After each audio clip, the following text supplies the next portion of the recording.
I remember the day we landed in Australia. All our stuff was in cardboard boxes. And I remember looking around and I remember thinking, where is everybody? It was so quiet. It was so clean. It was so beautiful.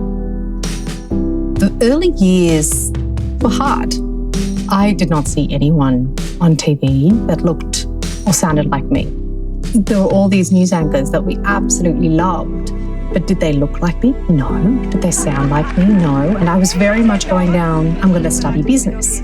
It was never, I'm going to be a journalist and I'm going to be on TV, because that would have been ridiculous. I often say I'm like the accidental journalist. I came to the US, to Berkeley on a scholarship. As I was graduating and applying for jobs overseas, there was this obscure media job in Belgium. That's really the beginning of the story. What it did for me was that job gave me confidence. That job gave me real world experience.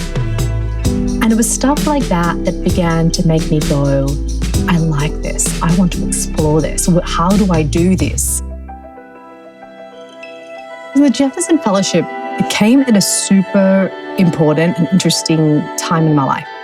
This amazing opportunity to get to travel to the US, to foster closer ties with other American journalists, most of whom tend to be political journalists, and get a better understanding of the US media landscape through this fellowship, in addition to, of course, traveling to Asia Pacific. Why wouldn't you do it? It has been a total game changer.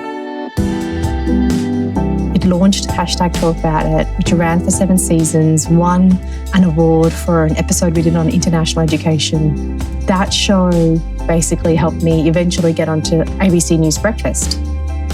And from all of that, here I am in the US, now working for a Japanese broadcaster in New York. So I really do credit that sort of was a turning point for me, for sure.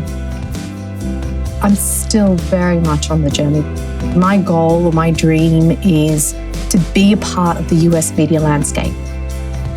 If you look at me and you look at where I am, anything is possible. I never went about doing this thinking, I'm going to go and represent a community. No, you do it because you're passionate about what you do, you love what you do.